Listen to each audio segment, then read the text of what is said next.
चंद्राय नमः। विश्वामित्र आनंदे निर्भर द्विजादे गौसहस्रासहस्र सुवर्ण शृंगे रौप्यकूर सुस्पृष्टी सताम्र काश्य दोही। आनंदाला माय विश्वामित्रांना शिष्याने एवढं काम केलं, माझा याग सिद्धीला नेला, सुबाहू मारीच नवे नवे ताटिकेचा वध केला, एवढं कार्य केल्याच्या नंतर आनंदू रे आज आनंदू रे आनंद झाल्याच्या नंतर त्या काळात पद्धत होती गुरुजी, गायी देण्याची. कशा दिल्या? सुवर्ण खुराच्या, सुवर्ण एकंदरीत काय म्हणतात त्याला, शिंगाच्या, तरुण अशा गायी दिल्या. कशा बी नाही, किती शतानुशत हजारो गायी वाटल्या महाराज विश्वामित्रांना आनंदामध्ये. म्हणून आपण दान दिलं पाहिजे बरं का, असल्यास द्यायचं, कर्ज काढून नाही. आहे ना, मंदिराला दिलं पाहिजे. दिल्यानं वाढतं बरं का, शुद्ध होत आहे. जरा इस्लाम धर्माकडे बघा ना, आपल्या उत्पन्नातील गुरुजी ते 10वा हिस्सा तरी कशाला देतात, देतात. ते चांगले आहे ना. म्हणून आपलं उत्पन्न असेल ना, 10 रुपये तरी देत जाणार महिन्याला. द्यायलाच तयार नाहीत माणसं. मुलाला कुठेतरी जायचंय, मुलीला जायचं असेल देतील ना. एवढ्या दान दिल्यान काय केलं? गोपुच्छेचे प्रवाळे लेवविले रत्ने मुक्ता फळे ऐशी विश्वामित्रे गोकुळे देवणी द्विजकुळे सुखी गेली. एवढं एकंदरीत द्विजांना दान दिलं. आणि दान दिल्याच्या नंतर गायी दिल्या, धन दिलं, धान्य दिलं.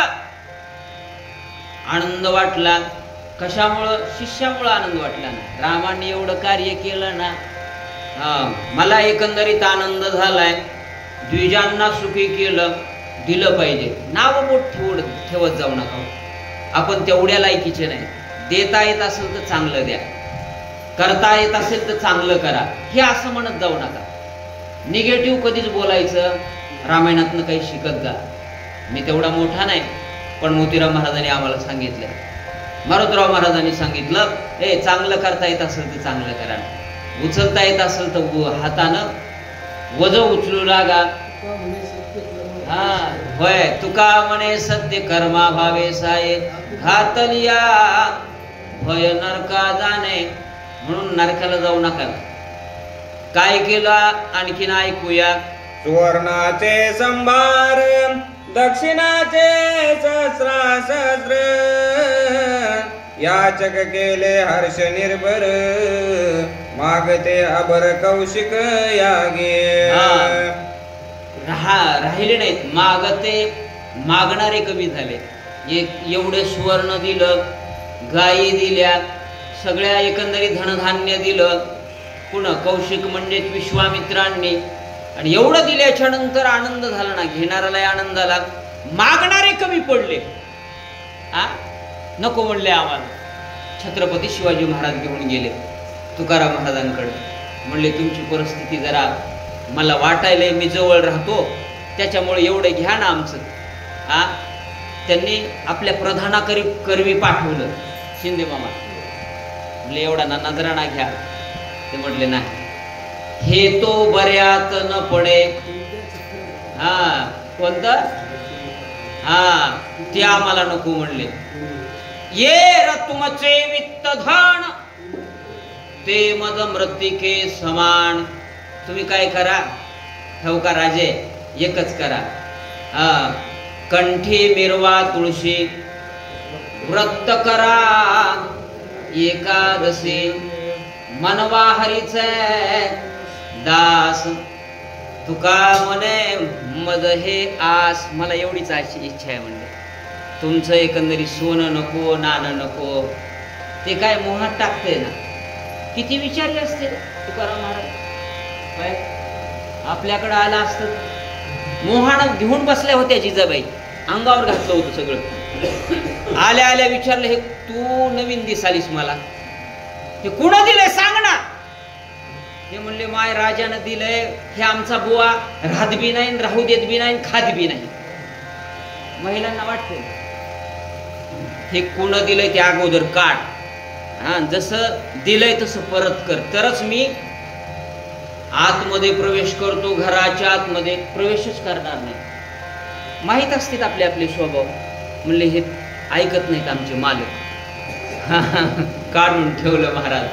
आणि मग त्या प्रधानांना सांगितलं, हे आम्हाला नको, एकच सांगा त्यांना हरीचा दास बना म्हणावं, माझ्या पांडुरंगाचा दास बना आणि व्रत करा एकादशी.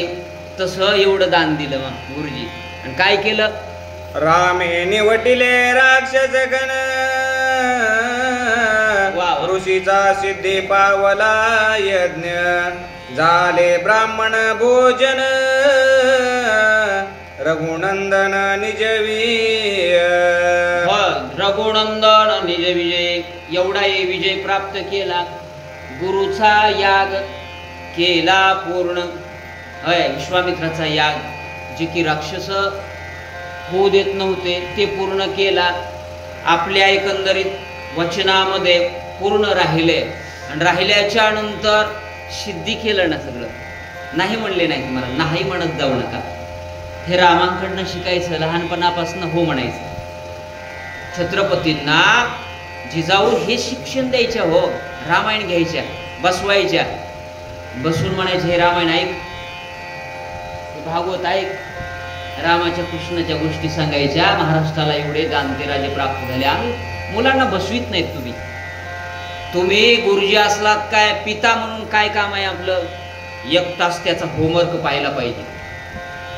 काय शिकवलं बाबा तुझ्या पप्पा वर्गातल्या शिक्षकानं? आम्ही पाहत नाही, ट्युशन लावून देतो आम्ही. त्याच्याकडे बघा ना. मग ती माणसं मोठी होतात, ती कुणाचंच ऐकत नाही. तुकाराम मुंडे सारखी किती बदल्या करायच्यात कर, मी ऐकणार नाही म्हणजे नाही. एवढं काम केलं रामाने. काय केलं? विजय झाला रघुनाथ, वा वा. पवाडा केला त्रैलोक्यात, ऐकुणी रावण विस्मित, आनंद अद्भुत सुरवराशी. सगळ्यांना आनंद झाला. एवढं कार्य रामांनी केलं म्हटल्याच्या नंतर होय चराचरामध्ये आनंद झाला. माऊलींचं हे कार्य पाहिल्याच्या नंतर परदेशातले लोक येतात आळंदी. का? ज्ञानेश्वरी वाचण्यासाठी, ते सोन्याचा पिंपळ पाहण्यासाठी, माऊलींची समाधी कशी आहे पाहण्यासाठी. कुठून येतात? विदेशातून, भारतातून तर येतातच येतात. का? अद्भुत पवाडा केला ना माऊलींनी. का? ज्ञान याचा राजा गुरु महाराव म्हणती ज्ञान देव. अद्भुत केल्याच्या नंतर होते. रामाने अद्भुत केलं. गुरुचा याग सिद्धीला नेला. नवे नवे ताटिका वध केला. या राक्षसांना सोडो की पळो करून सोडलं. एवढं काम केल्यामुळं सगळे सत्कार करू लागले, जय जयकार करू लागले. ऐका, एका जनार्दना शरण झाले सुबाहू निर्दळन, सिद्धी पावला गुरुचा यज्ञ अहिल्य धरण अवधारा. महाराज म्हणतात आता ह्या अध्यायाची सांगता झाली. मी माझ्या गुरूंना शरण जाऊन, एकनाथ महाराज म्हणतात जनार्दन स्वामीच्या चरणावर नतमस्तक जाऊन गुरुचा याग म्हणजे विश्वामित्राचा याग रामचंद्र प्रभूंनी सिद्धीला नेला. जाता जाता पुढच्या अध्यायाची टूक देतात. त्यांची हातोटी आहे. पुढं काय होईल वा? अहल्या उद्धरण पुढच्या अध्यायामध्ये होणार आहे. तुमची मानसिकता असेल तर 15-20 मिनिटं आपण घेऊया आणि काय काय आहे ते हे अध्याय झाल्याच्या नंतर वाचूया, ऐकूया. रामकृष्ण हरी. स्वस्ति श्री भावार्थ रामायणे बालकांडे कारटिकाया सुबाहु निर्दळनं नाम त्रयोदशाध्याय. पुंडलीक वरदे हरि विठ्ठल तुकाराम पंढरीनाथ